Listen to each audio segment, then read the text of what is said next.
Good evening, little dreamer. Welcome to Little Dreamers Bedtime Stories. Before we begin, take a slow, deep breath and let your body grow soft and still. Outside, the world is quiet.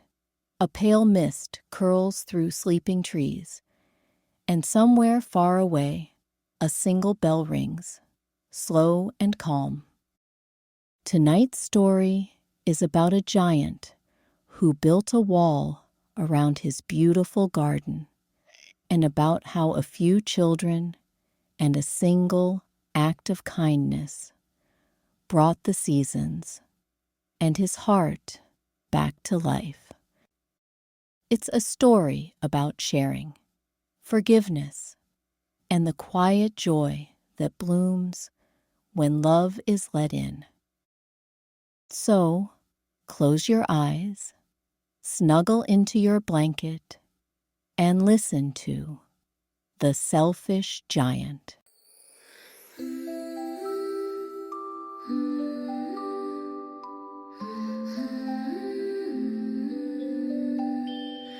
Little Dreamers Bedtime Stories.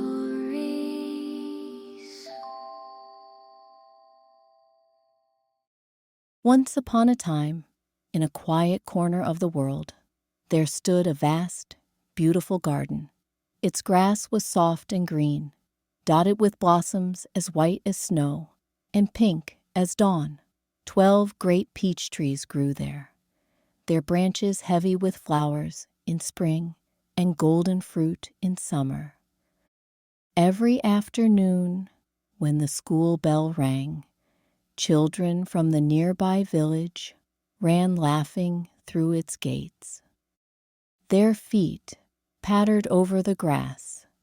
Their voices rose like music between the trees. They played hide and seek among the blossoms, built tiny houses of twigs, and climbed into the peach trees to swing their legs and dream. Birds loved the garden too. Blackbirds, robins, and wrens that built nests in the ivy on the wall. They sang so sweetly that the children would stop their games just to listen. It was the happiest place in the whole village. But one day, everything changed. After 7 long years away, the owner of the garden came home, the giant. He was enormous, with a voice like thunder and eyes like storm clouds. When he saw the children playing under his trees, his face darkened. "What are you doing here?" he roared. The children froze, trembling like little leaves. "This is my garden," said the giant. "It belongs to me alone. Go away and never come back." The children ran as fast as they could, their laughter fading into silence.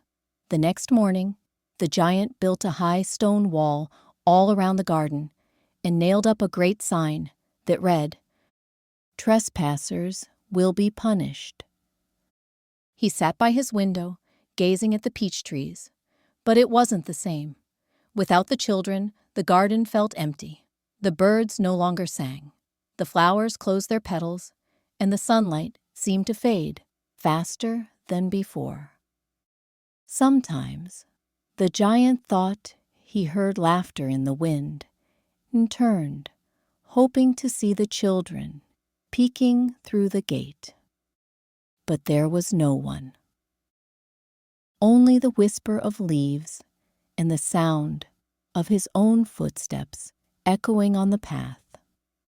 And though spring came to every garden in the countryside, bringing blossoms and blue skies, it never came to his. His trees stood bare. His grass turned pale, and the giant sat alone behind his tall gray walls, wondering why the world outside was full of joy, while his own had grown so very still. Days turned into weeks. Outside the giant's tall stone wall, the countryside changed with the seasons.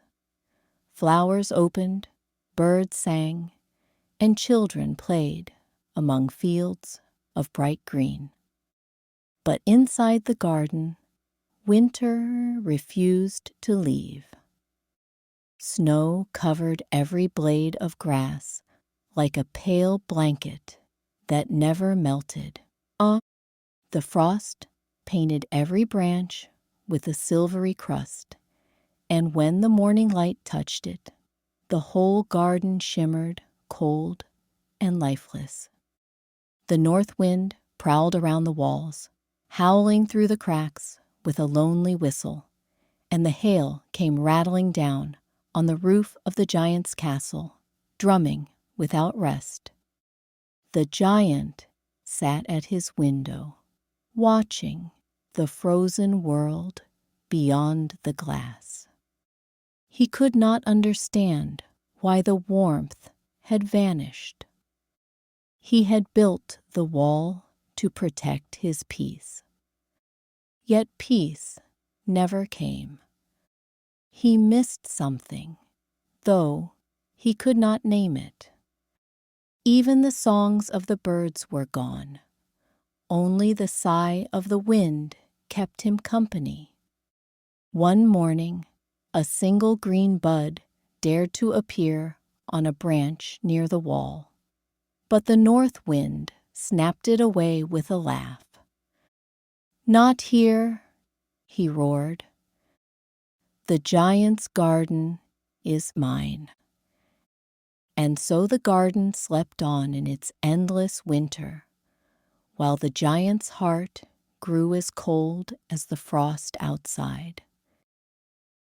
One morning, after many lonely months, the giant woke to a sound he hadn't heard in a long time. A song. It was faint at first, like a memory carried on the breeze. He sat up and listened. A bird was singing outside his window. The giant crept to the sill and looked out.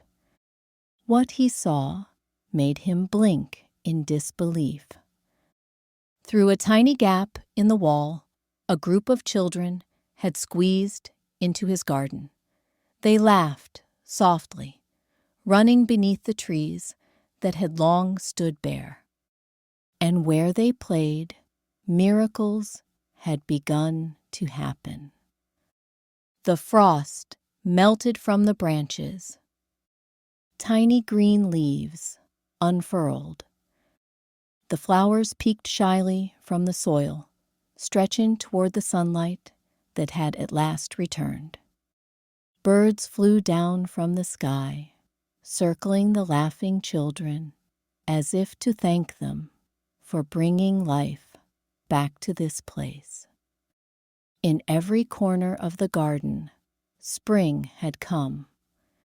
Everywhere except one.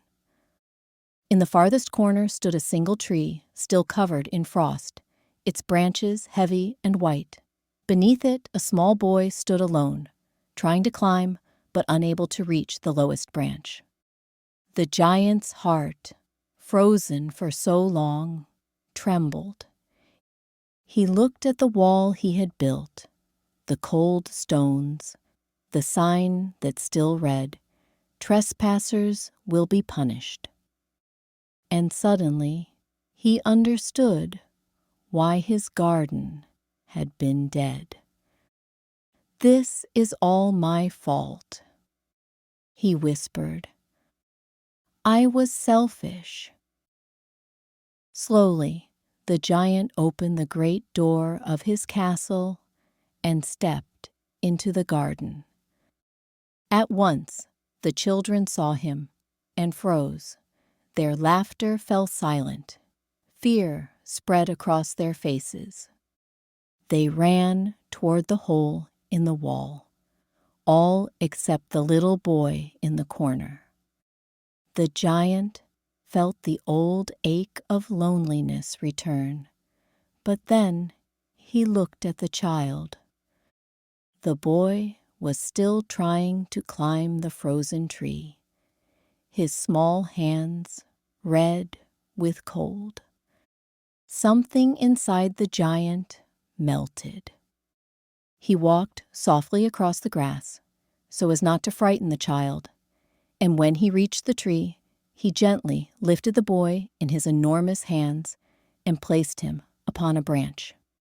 At that very moment, the tree burst into bloom. Birds sang from its boughs, and a sweet fragrance filled the air. The little boy laughed, threw his arms around the giant's neck, and kissed his cheek. When the other children saw this, their fear vanished. They ran back into the garden, shouting with joy, and soon the whole place shimmered with color and song. "Now, this is your garden, children," said the giant, his deep voice gentle. He took a great hammer and tore down the wall, stone by stone. By the time he was done, the sunlight poured in freely, and the garden of the selfish giant belonged to everyone once more. From that day on, the giant was no longer selfish. Every afternoon, he played with the children. He watched them run through the flowers, climb the trees, and fill the air with laughter. And when they were not there, he missed them dearly. Yet there was one child he never saw again, the little boy who had kissed him. The giant often asked the others, "Where is your little friend, the one I helped into the tree?" But no one had seen him, and no one knew where he lived. Years passed. The giant grew old and tired. His hair turned white like snow, and he could no longer play. Still, he would sit beneath his favorite tree, listening to the voices of the children and smiling. One winter morning, the giant awoke to find something wonderful. The same tree where he had first lifted the boy now stood, covered in silver blossoms. Though the season was cold, it glowed with the colors of spring. And beneath it stood the little boy. The giant's eyes filled with tears. "Where have you been?" he whispered. The child smiled and said softly, "You let me play once in your garden. Today, I will take you to mine, the garden of everlasting spring." Later that day, when the children ran into the garden, they found the giant resting peacefully beneath the tree, a gentle smile on his face. The flowers had gathered around him, and sunlight warmed the air, though snow still lay on the ground. And from that day on, they called it the Giant's Garden of Joy, a place where kindness never fades and spring never ends. And now, dear dreamer, it's time for you to rest. May your heart be open like the giant's garden in spring. May your dreams be gentle, your kindness grow deep roots, and your joy bloom wherever love is shared. Good night.